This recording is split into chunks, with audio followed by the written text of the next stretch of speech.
Welcome to RANEPA Expert Talks. I am happy to introduce you our guest of today, Santiago Iñiguez, the president of IE University in Madrid.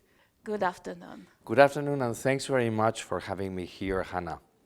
Santiago, you've been working in business education for the last 2 decades. What are obvious achievements in this area at large? Well, I guess business schools and management education centers at large have actually influenced and impacted the world of higher education. Today, MBAs and degrees in management are the hottest ticket across higher education studies, along with some of the degrees in the areas of technology and data sciences or computer sciences. Managers who come to business schools have much better opportunities to climb up in positions in management and companies. But mostly, business schools have produced a very interesting new generation of entrepreneurs. I guess we are improving our environment by developing entrepreneurs who are creating new businesses across the board, who are changing the society where they live, and who are transforming the global world for the better. Wow, that's interesting. Can you describe the modern trends in business education? Sure, and I'm sure that many participants here at the GAIDAR Forum conference will realize that there are at least 3 major trends affecting management education, but also higher education at large. The first one, of course, is globalization. Some people believe that the increasing populism and nationalism is putting globalization at risk, but in fact, globalization is irreversible, partly because of the new generations, who are actually the best guarantee for the progress in globalization. Second, the technology. Technology is actually affecting the whole learning process, and it's making teaching and learning a much more personalized experience. This is probably the major contribution of technology. It's not just a question of being able to learn from distance or delivering massive programs. It's actually adapting education to the features and to the personality of each of the learner. And this is the major contribution of technologies. So regardless of your skills and capabilities, technology is making possible for you to study whatever you like. And the third major influence or factor is actually coming from diversity and the many different generations that now education has to target. If we think about life expectancy, and we think also about the needed extension of the retirement age, we may consider that probably universities have a great opportunity in targeting the senior population at our respective countries. Senior population, senior citizens need to update their knowledge and skills, and universities have not just an opportunity, but probably a moral duty to develop programs that can actually fit the needs of this very important and increasing segment of population. Let's talk about new generations and new demands. What's need to be introduced in the system of higher education to meet new demands of new time?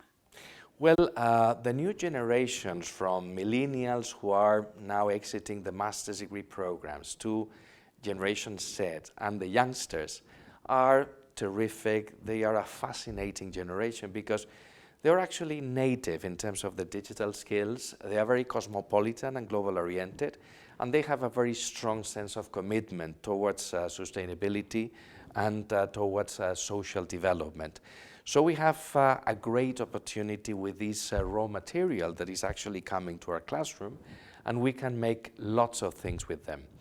At the same time, probably the major challenge for universities and business schools is actually how to meet the needs of these young generations, how to make them not just more employable, but also how to develop in them the needed skills in order that they jump into the global scene and transform the world for the better. And this requires on the side of the faculty to adapt to the new technologies. The role of the professor in the future is not being, the master professor who delivers a master session, a master class, but actually becoming the orchestrator of the learning process. We need to train our faculty in terms of delivering the best possible classes using technology or using apps or using everything that is at hand in order to bring out the best from these young generations. Yeah. What would be the best way to incorporate new technologies in business education? Sure. There's lots of ways, and virtually every single activity or task within the learning process can actually become influenced by technology. Let me give you some examples. We, for example, at IE University, we are using a virtual auditorium that provides the professor with the opportunity to deliver classes by streaming, using streaming, and reaching out an audience, a class, which can be attending those sessions from very distant latitudes. But in addition, the professor has a number of apps at hand that allows them to, for example, follow whether the class is attending those presentations with interest or they are boring. We have face recognition apps. So this enhances the whole learning process a lot because it helps the professor adapt their presentations to the interest of the audience. We also have many other apps that can be used in class in order to make it much more interactive. For example, polls, for example, questions, for example, other tools that can make participants interact among them. Of course, you may also include and insert videos or some other multimedia content in order to make the class much more enjoyable and much more palatable and effective in terms of the learning process. And this is just a sample. Of course, technologies are also influencing immensely the way we assess the skills of participants, the way we can actually measure the impact of a single class or a course, or the way we can actually gather information or convey knowledge or deliver case studies, for example, on companies, or in general, manage all sorts of publications. I am very glad that RANEPA and IE University have joint program. Can you tell us more about this joint cooperation, please? Sure, and I'm very proud of being a member on the board of RANEPA. I've been now on the board for the past at least 10 years, and I've seen the development of the institution becoming one of the leading centers of business education here in Russia, and also very influential in Europe and globally.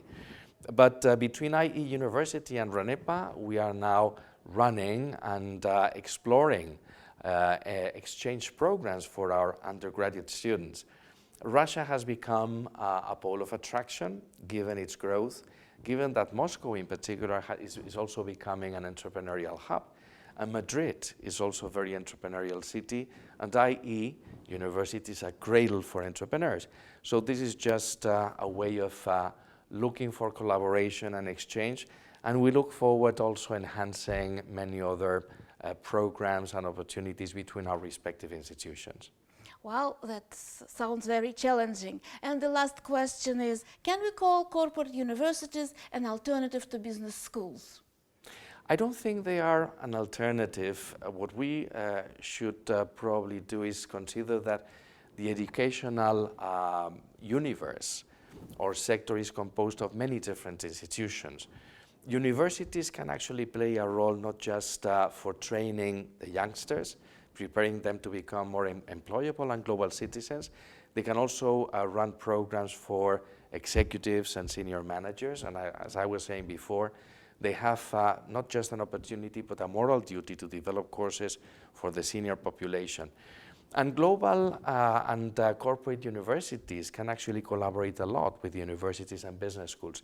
In fact, for example, we at IE Business School have an alliance, a joint venture with the Financial Times, the leading financial newspaper, in order to run customized programs for companies. And this brings both journalists and business faculty together to train those executives at companies. So this is just a sample of how business schools, along with some other institutions, can actually cooperate and collaborate with corporate universities. So they are not competitors or just substitutes, but actually they can become also very close partners for educational institutions. Thank you very much, and thank you for being with us. Thanks very much, Anna.